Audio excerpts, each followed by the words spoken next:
Good afternoon, everybody.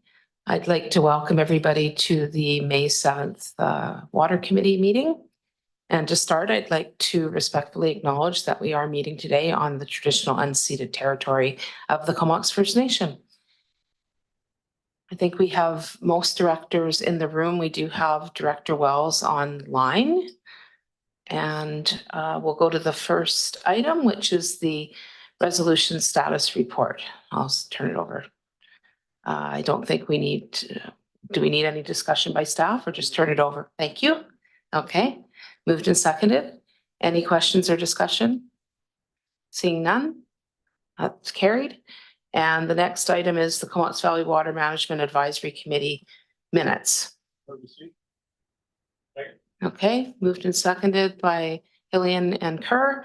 And any discussion or questions on those minutes? Okay. Anyone opposed to receipt? Seeing none, that's carried. And we'll move on to the development cost charge exemptions follow-up. And I believe we are turning it over to staff for a short report. Okay, moved and seconded. Reeve and Hillian, thank you. Thank you, Madam Chair. And I'm pleased to introduce Zoe Berkey, our Senior Engineering Analyst, who will be introducing this staff report on the development cost charges exemptions, follow-up information to some previous questions the committee had. Zoe. Thanks, James. Good afternoon through the chair and to the committee. At the November 7th, 2023 Water Committee meeting, a request was brought forward and staff were directed to review options for DCC exemptions. The Local Government Act allows for waiving or reducing DCCs for specific initiatives, including affordable and not-for-profit housing. The only regional district on the island that waives or has consideration for waiving DCCs is the Regional District of Nanaimo. However, a number of municipalities provide options for full or partial exemptions, including the City of Courtenay. Historically, the city has paid DCCs on behalf of the developer utilizing affordable housing reserves. However, the City of Courtenay has recently updated its bylaw to provide the option to waive DCCs for nonprofit affordable rental housing. The current DCC rates for water are $3,400 and for sewer are about $7,000. Waiving of DCCs can be an effective tool to help facilitate affordable and supportive housing. However, it does result in additional cost burdens on developers or existing users, depending on how it is applied. This staff report is intended for information purposes only, and should the committee wish to explore these options further, we would recommend that this be included as part of the major DCC update study for water that is planned in 2025 following the water master planning work. We're happy to answer any questions you may have on this report. Great, thank you so much. And do we have any questions or comments? Okay, Director Hillian, go ahead. Thanks, Chair. There was just a discussion of this among those of us who were at the Sewage Commission. And of course, the question that was raised was if they are waived, how are the costs covered? We've already put a resolution into AVICC asking the province to consider this when they provide funding for supportive housing. Of course, we don't know whether they will do that. But nonetheless, it is something that is in line with the objectives of the regional district and our local governments to support the construction of affordable and supportive housing by nonprofits. So hopefully we can agree to include directions to staff to include looking into this as part of the DC update in order that we can get all the information required to move forward with this or not. Thanks.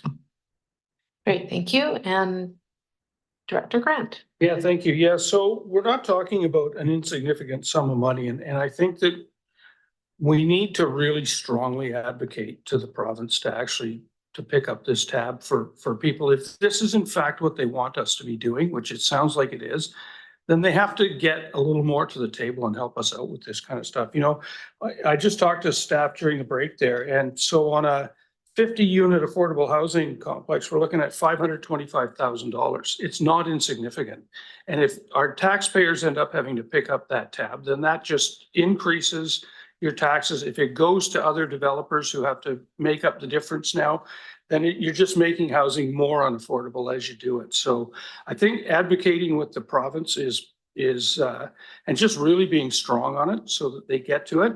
But I would like to see the report that comes that includes this so that we can get a better feel for what we're looking at here. Okay, thank you. Any other comments, questions? Oh, we have Director Wells online. Go ahead, Director Wells. Thank you, Chair. Appreciate it. I just wanted to comment, Director Cole Hamilton's also online in case you can't see him, but I can see him on my side. But yeah, and kind of following up on Director Grant's comment, because again, it's something we've done at the city. And I believe, and I could be wrong, but there was some sort of DCC, I thought, in terms of the Wache project on 17th and McPhee. And I just wondered how, if that actually did happen, and if it did, how did that happen? And maybe it didn't happen. Okay, do we have staff who can answer? Oh, we've got someone. Mark Brutton's going to come to the table. He's our general manager of engineering Great. services.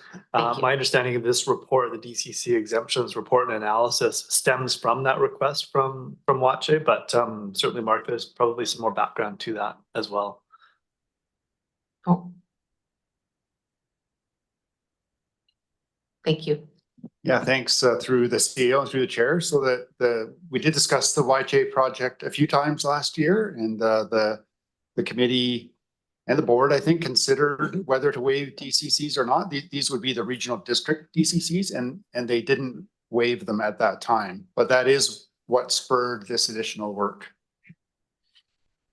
Thanks very much for that clarification. I wasn't too sure, but many thanks. Okay, Director Hardy, go ahead. Just to follow up, if I understand correctly, Wache didn't receive a waive with the DCC cost, but I think the CVRD did provide them with there was some community grant dollars or something that kind of helped with some of that, didn't it? I don't have that front of mind, but I'd have to go back just to refresh on the specifics. Okay, seeing no other, oh, here we go, Director Grant.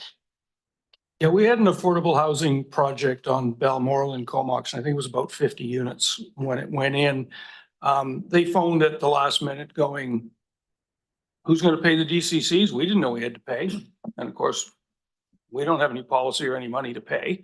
And so I don't know whatever came of that, but I suspect the province actually followed through and paid for it at the end of the day. So there seems to be some precedent for that. And that would be a good one to figure out, if you're going to bring a report back, just figure out what actually happened there, because I don't know.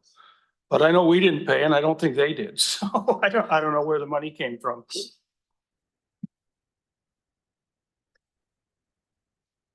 Okay, thank you, Director Hillian.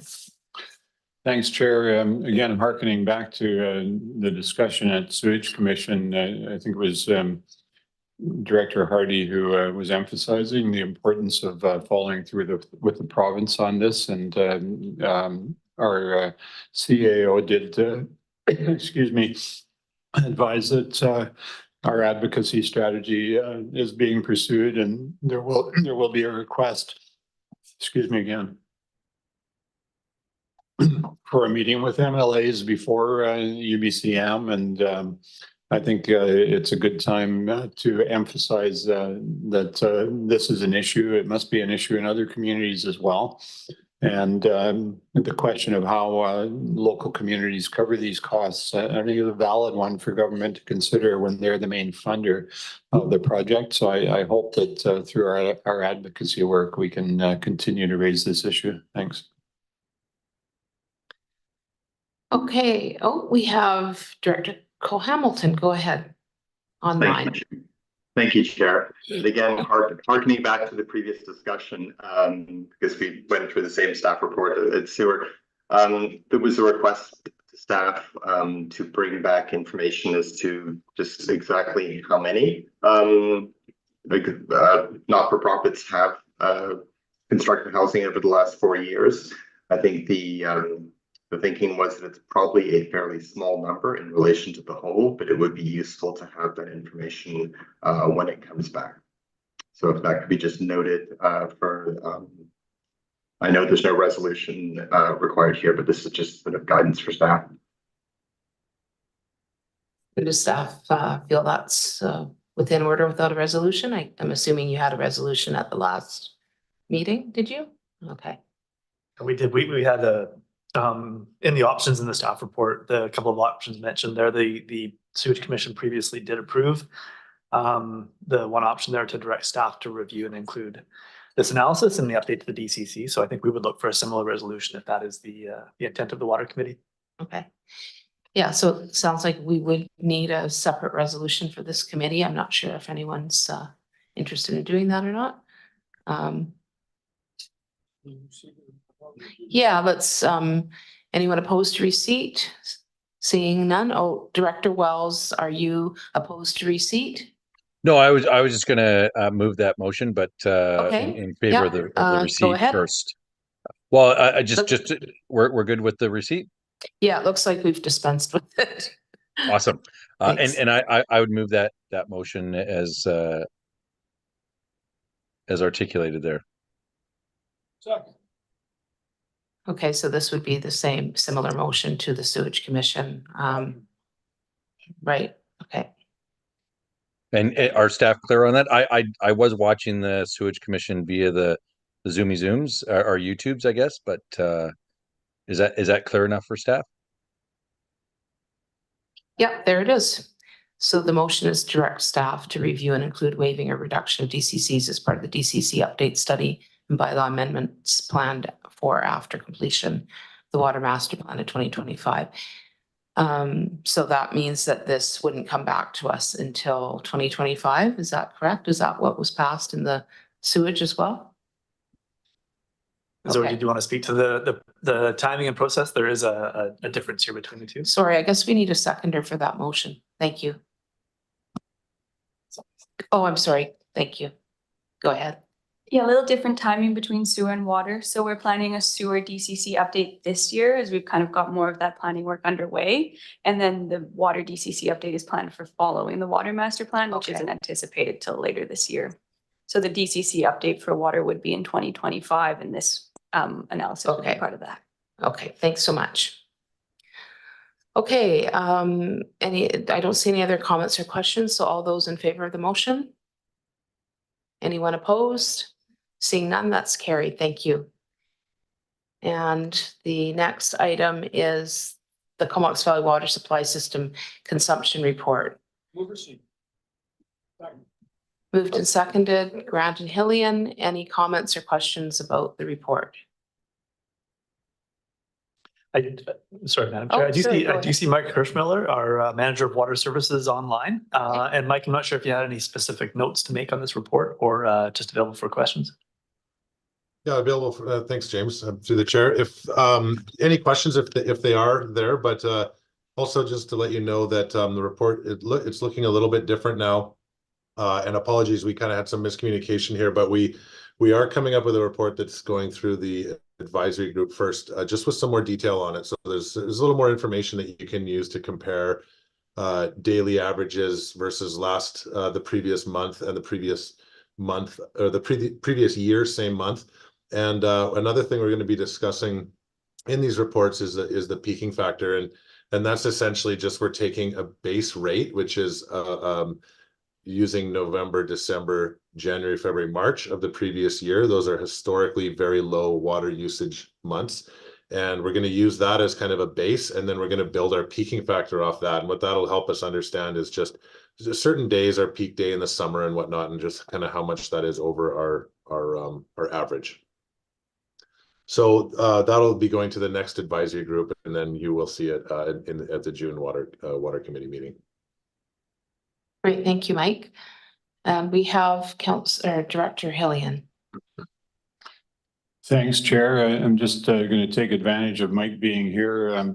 We've started walking our dog along the pipeline, which is a wonderful place to walk your dog. You get views of the Coast Mountains and the glacier. And you can walk all the way from Powerhouse Road up to nymph falls, so it's pretty amazing. Anyway, I've noticed that there's a number of places where there are seals where there's actually water coming out, and it looks like it's deliberate. It doesn't look like the pipe's broken. And I just wondered if you can explain what the process is there, why there is water coming out at a number of spots. Yeah, for sure. The pipeline that you actually see above ground is not our our transmission line. Our transmission line is buried and it's on the it's just to the side of that penstock. That's the above ground penstock that's BC Hydro's. And we actually do get quite a number of calls about it leaking, especially that we've moved to water restrictions now and how come we're letting that line leak. It's actually not our line, it's raw water, it's untreated, and it is part of BC Hydro's infrastructure. So we log those calls, and we respond to the homeowners or the customers when they do raise those questions. We hand those off to BC Hydro, but that is their infrastructure, not ours. So we're basically not worried about those leaks. No, they have they've as they've reported to us, they have a very very thorough monitoring program, and they try and understand the flow rates of those leaks, and they do watch them, but they're not growing at all, and they're not of concern to them. Okay, thanks for that. Okay, thank you for that. Any other questions or comments? Seeing nobody online and nobody in the room. All those in favor of receipt? Anyone opposed? Seeing none, that's carried. Thank you. And I think we are at termination. Thank you. Second that.